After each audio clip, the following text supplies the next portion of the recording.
once I really recognized and kind of connected with the issue, it really moved me. I've always been a person that really champions the idea of human dignity, right? I think that plays out in so many different places in our society. There's a lot of different ways that you can be a champion to human dignity. And for me, this was one of those areas where there are women who are being deeply wounded, and the opportunity to kind of step into that and be an advocate and be an encourager and kind of give voice, maybe not even give voice, but just amplify voice for those women was something that was really drawing to me.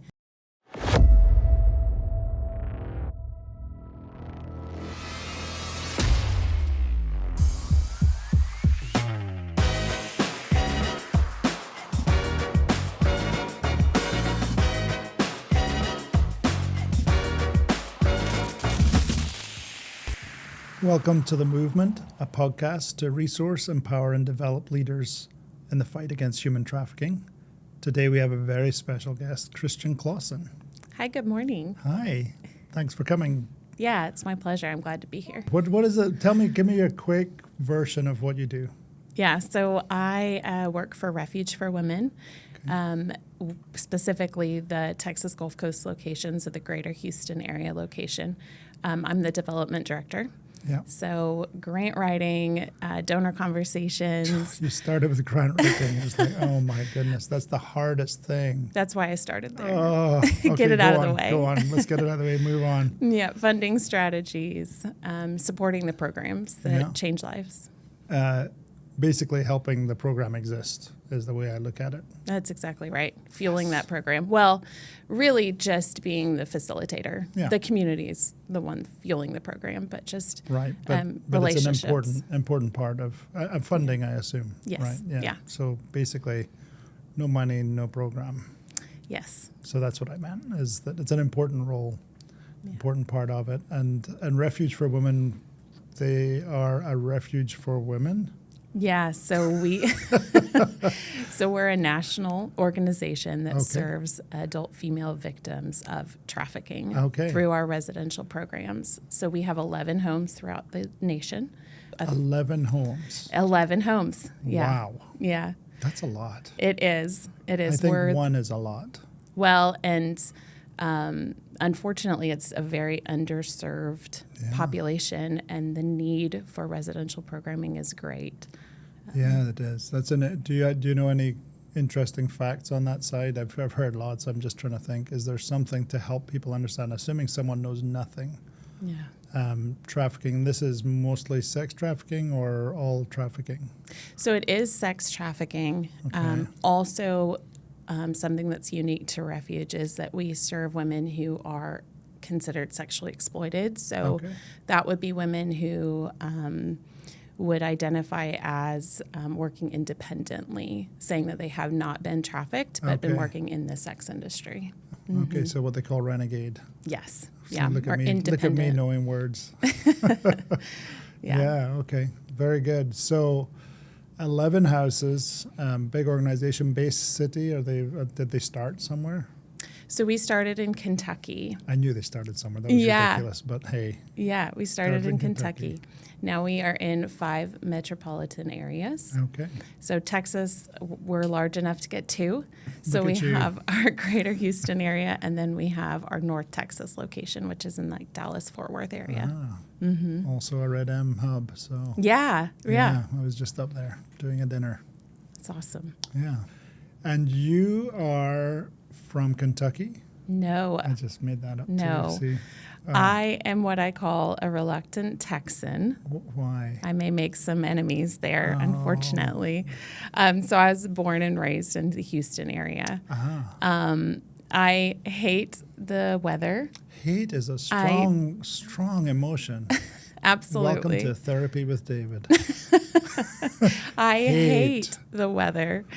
My goal in life was to leave Texas, I married a diehard Texan, so here he I won't let you am. go. Unless my kids move away and maybe he follows some grandbabies. Oh, I see. There's some messaging going on here. It's a I'm bit stuck. of a plot. So children, how many? Yeah, I have 3 kids. Okay. I have a 17-year-old, a 13-year-old, and then a 7-year-old. Right in the middle of those teens. We are in the trenches. Yeah. I used to tell people. I will say, be careful about what you say about your teens because they will hear this. So be careful. It's true. Teen times are tough for everybody, teens and us. I used to tell people that I am squarely in the middle of cell phones and sticker charts. My 7-year-old no longer really is interested in sticker charts, but just parenting the gamut there of that's a needs. Range. Yeah. That's a range. Wow. And it's really kind of what has fueled my heart for the mission. Really? Yeah. So when does it start? Let's go to the Heart for the Mission story. Yeah. Chapter 1. What happens?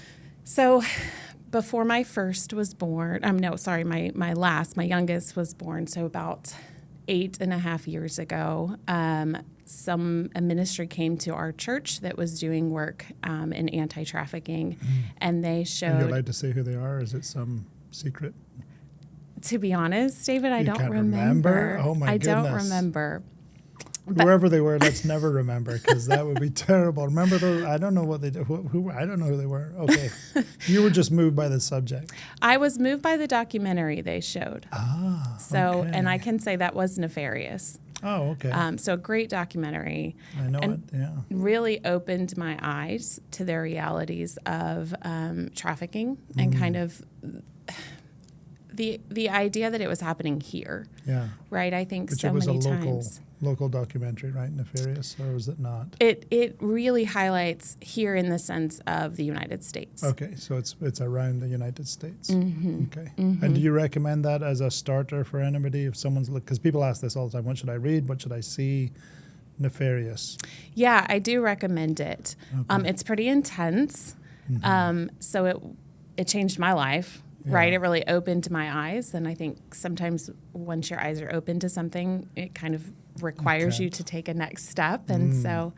Wow! So you saw that. I mean, I will say for general Red M rules for us, we don't go deep on anything. Right. But that's what this podcast is here for. Is allows us to do. If someone wants to go a bit down the rabbit hole, this gives them something they can do, and if they don't, stop watching. Yeah. Because we're going to talk about stuff and.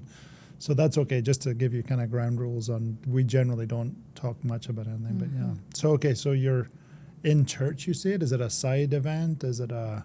It was. Okay. Yeah, it was an event that they communicated to the church that I wanted to be a part of. Yeah. And once I really recognized and kind of connected with the issue, it really moved me. I've always been a person that really...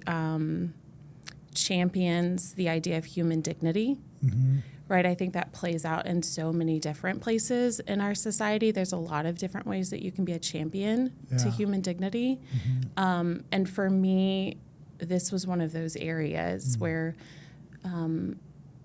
there are women who are being deeply wounded, and the opportunity to kind of step into that and be an advocate and be an encourager and kind of give voice, maybe not even give voice, but just amplify voice for those women was something that was really drawing to me.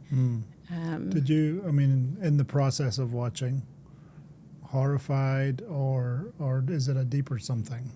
Yeah, absolutely horrified. Yeah. I think there's a lot of potential for fear too. Yeah.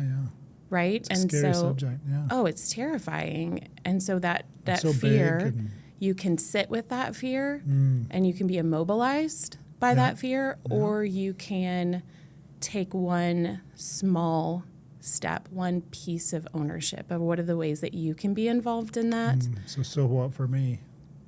Say what again. For me? Meaning what? Right. What does that mean to me now that I know? Exactly. So for me, I really was, and I love telling people this because I think it's relatable. I was a stay-at-home mom. Yeah. And with 3 kids? At that time, I had 2. Okay. I had 2 at that time. Math. Not a professional. Yeah. Right? Just kind of living my life. Yeah. And then opened my eyes to this. And what was the next step? What was the next thing? What a wild connection, I think. Because that's, I think when you're in that mode, you got a couple of kids, stay-at-home mom, there's a lot already going on in your life. You're already struggling with, what does this mean? I'm things. Right in it. And your exhaustion is common, at that point. Yeah.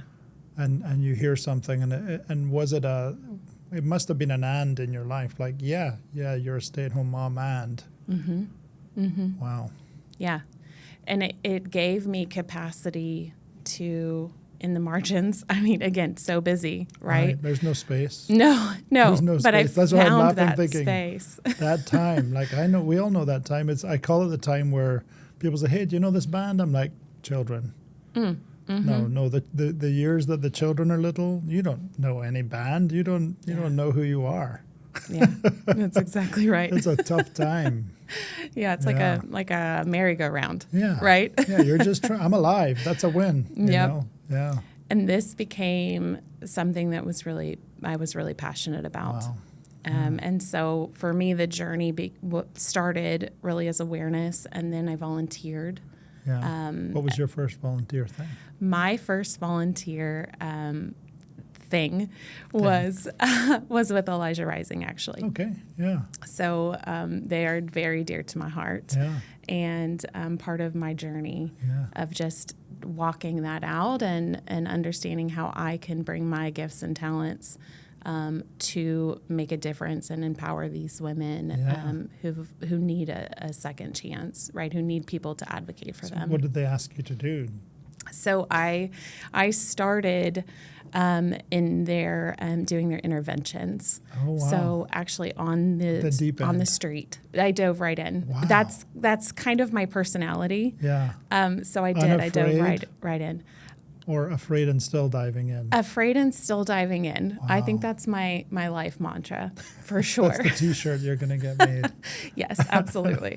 And again, I love sharing that because I think it feels relatable. I at least hope that it feels relatable to people. There are people, and this is, part of working Red M for us is understanding there are people who do that, and there's many who don't, and that's okay too. But there are people who are, and we've known a lot of them. I'm sure this podcast is going to cover a lot of them because they are people who are like right into the deep end. Like that's crazy. Yeah.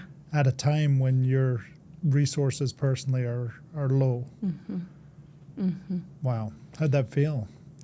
It was very difficult. Yeah. It was very difficult to. So you start to see immediately the nature realities of it. And it's very gritty. Yeah. Thankfully, my husband was and has always been very supportive. Nice. But there were definitely some questions and concerns about kind of safety and how to do it safely, which is why I was so grateful for Elijah Rising and the way that they navigate those things so well. Right, they protect you, make sure you're not actually in danger, or at least if something goes wrong, they're ready. Yeah. So then it just progressed into this journey of where's the need and how can I fill it? I'm very grateful to be in a position now helping to fuel the work taking place at Refuge. Yeah. And again, kind of still connecting people, right? People who want to be a part and don't know how to be a part of the work that's taking place. Sure. Getting to be that person to kind of walk with them relationally. Yeah. Where are they passionate about? Which programs do they want to be supportive of, and those types of things. So it's interesting. My journey has kind of progressed a little bit to where I was really truly front lines, and now a little bit more in the bridge and the facilitating of that for other people. Do you think, you put yourself in that position, that first role, it sounds like you said, yeah, sign me up. And I wonder if that's just part of the journey of understanding and learning. But it seems like, and as all of us, we find out where am I best, what's my best work. Has that been the journey for you? Has that been just trying different things and going, okay, where can I really make a difference and balance my life? Or how did you end up where you are from that start? That's a good question. Thanks. I was working on it. You're the pro. So, I think it has been just kind of getting my hands in all of the places, and not that I wouldn't maybe say all of the places, because you haven't done everything. I have certainly not done everything.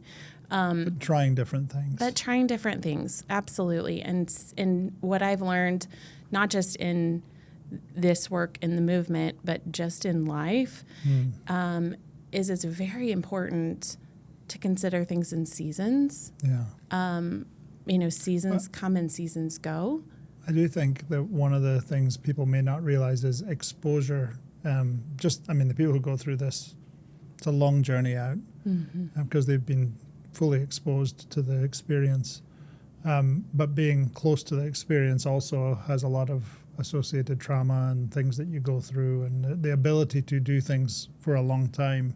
Absolutely. Near the coalface is limited for most people. Some people have, can last years and years, but not without a lot of help and a lot of work.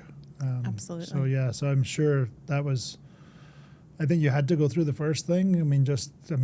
It's your personality, but at the same time, you know it. You know what it looks like, what it feels like. But really finding your spot, I think, where you are now. If I look at you, just the strengths, most people who are hard to deal with in this space is because they can't let the intensity leave them. And somehow you look like you're okay. Like, I'm not feeling the intensity. Yeah. And that's important. It's not negative. It's a strength. That you're easy to be with. You have a peaceful way. That's very kind. Thanks. Well, David. I'm a kind person. I just do it to be kind. No, you really are. You're really pleasant to be with, and that's important because we're dealing with a hard subject. So I assume that's been how you've kind of gone along the journey, and people have gone, hey, maybe you could do this. Or did you choose it, the path that you're on? This path here? Yeah. So I did. Yeah. I did. And that kind of was, so after I started volunteering with Elijah Rising, I then stepped into a position where I worked to help assess and facilitate next steps for survivors as they called our hotline. And Refuge was actually one of the organizations that we would place with pretty regularly. I was going to ask how you connected. Yeah. That's good.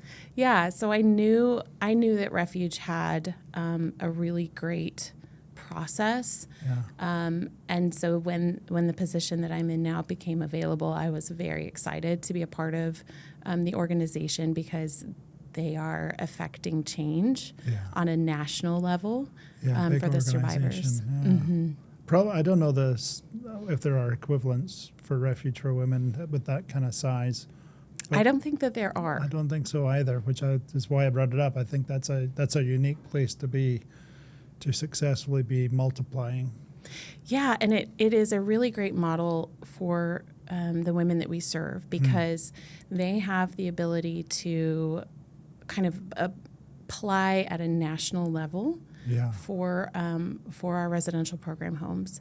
And then based on, of course, our availability within each of the homes, but their preferences, they can be at any of these available locations. So either closer to loved ones or further away from loved ones, depending. Yes, absolutely. On their needs. It's an opportunity for a fresh start, even just geographically, right? While, of course, it's a fresh start based on the counseling and the recovery and those holistic care, but also just geographically if that's something that they desire. So how long is the process usually? Yeah, so I tell people that we serve deep in that it is typically 24 months or more, depending on the individual's needs. So through a 3-phase approach. So we're able to serve survivors through a first phase that we call an emergency assessment.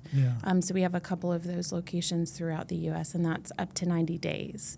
And so that intake is generally 24 hours or less. And the women have an opportunity to just rest, have a physical space to sleep, food to eat, a place to take a shower. So not everyone understands this, but those are big things. Stopping, in fact, the transition from complete terror, chaos, like wild survival skills, intensity, to suddenly it stopped. Yes. Yeah. It's very abrupt and difficult. She has a chance to really identify what she wants as her next step. Right? Which can be very difficult when you're hungry, when you haven't slept, when you haven't met those basic needs. Often no medical, no dental, there's things that just haven't happened. Right. Detox is another big component of that assessment center or home. So you're right. So not all places do this, but you're taking in people who have addiction issues coming in. Correct. We have the ability to serve them well. Okay. So then in that second phase is long-term programming. So that's 12 months or more, depending on the needs or goals of the woman that we're serving in that program. And that's it continues to be foundational. So trauma-informed counseling, evidence-based curriculum. They stay very busy in that first year program.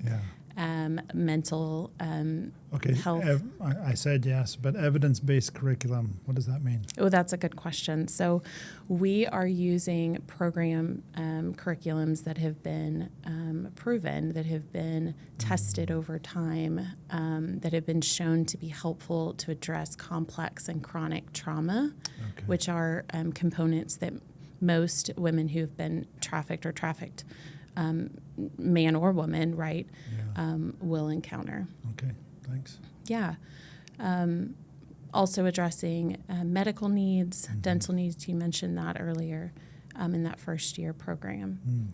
So then the second year is really focused on economic independence, financial literacy, education recovery, some of those essential tools that are going to really help sustain that life outside of that exploitation.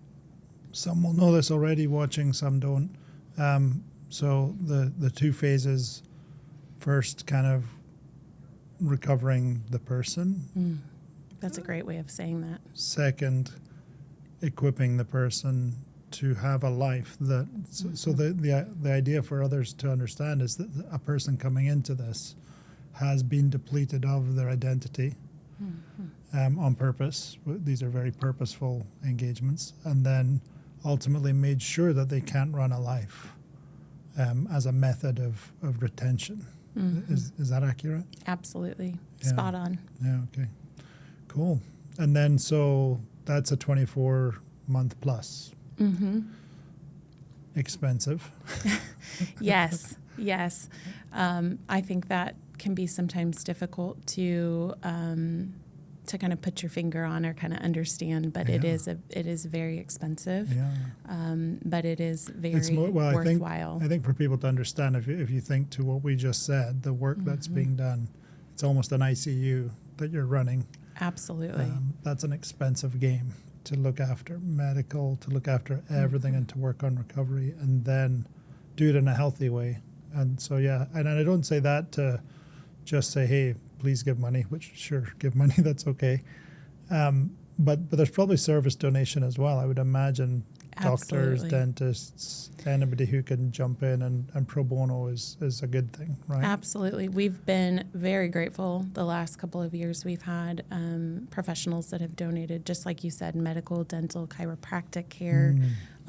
We had a business donate an AC unit to our program home when that went out. Tree cutting. We had a couple of trees on the program home all sorts. Property. Yeah. Television, lights. Absolutely. I remember different programs we've supported. People are surprised, like, what is the need this week? Well, it might be a car and it might be light bulbs, but it's going to be, anything you can imagine. Do you do opportunities for people to come in and train, like resume writing or professional skills? Absolutely, yes. We always welcome those types of investments from the community. I think it's incredibly helpful.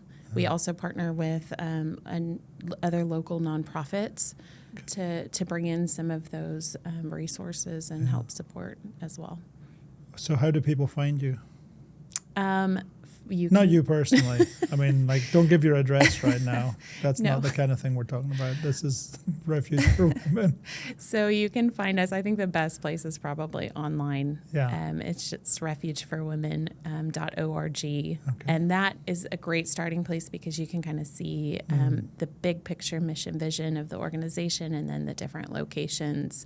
You can kind of click in and see each one of those different locations. And you can sign up to volunteer or do whatever? Yes, please, yes. That is also where you would do that. Yeah. So someone like you, or mother with young kids, which I don't know that I recommend it, but hey, let's just say they're thinking, maybe this is for me. Maybe there's something I should do. What do you recommend? Is it don't do what I did, or is it find out what the right path is? What is the way? Not that there's one way. There's not one way. But give us some ideas of engagement. I would say if it's something that you are interested in, and you're maybe interested's not even the right word, right? Because it's something in you you're is drawn to it. Yeah. If you're drawn to this movement, this need, I would say start small. Yeah. I think one of the biggest hurdles that I still have to this day is the idea that the issue is so big. Yeah. I think we can get swallowed up in it if we kind of don't put on those little blinders like the horses do when you draw them on the carriage and they just have to put one foot in front of the other, right? So start small. Be disciplined is what I'm hearing, which is not natural, because when there's a burning building, you want to run into it. Yes. Do not lose yourself in the process. I think that's good. Even now that I've thrown the analogy out there, I wasn't planning on it, but there are people who are trained to do things. And I think that's one thing we do with Red M all the time is tell people, please never be the solution. No. We're not the heroes. Right? You will not be the hero. And if you try to be the hero, all you're going to do is spend yourself dry. Right. The women that we serve are the heroes. Yeah. And our job is to empower them to do the work and to keep ourselves healthy while we're doing that so that we can do this for more than the sprint, the initial sprint, right? And I think that is something I learned early on is that initial sprint, that initial energy, it does wear off if you don't take care of yourself. So you've got to do that. That was good. That's quotable. That's some good stuff there. That really explains it, I think, for people, because it is a natural thing. I was speaking in Dallas, and I don't want to tell the whole story, but someone was passionately getting engaged in the wrong way, and it's really hard because it distracts everyone from where I'm trying to get people to be. Yeah. It's the same as tanking people with too much information. It's like, I'm going to tell you all the trauma dump that I can tell you, and it doesn't help either. So it does require a deep breath and being very careful how you step and deciding, where do I fit? I think you've done a great job finding where I fit, and I think that's the journey for people. Yeah, absolutely. We can't carry the heaviness of this issue on our own backs. And you might be able to do that for a little while, but it will crush you if you don't share that load, if you don't offload that. And then you're not serving anybody well because you're underneath the giant weight of what's just crushed you. Well, of all people, I think you're one of my favorites for not carrying the weight and not. Thank you. And some would take that badly, and it's not. It's exactly what's needed in this space is the ability to be at peace, be yourself, and be effective and making a difference. So thank you for coming on the show. It was my pleasure. Very much appreciated, and we'll have you back sometime. Thank you. We'll see you next time. Thank you.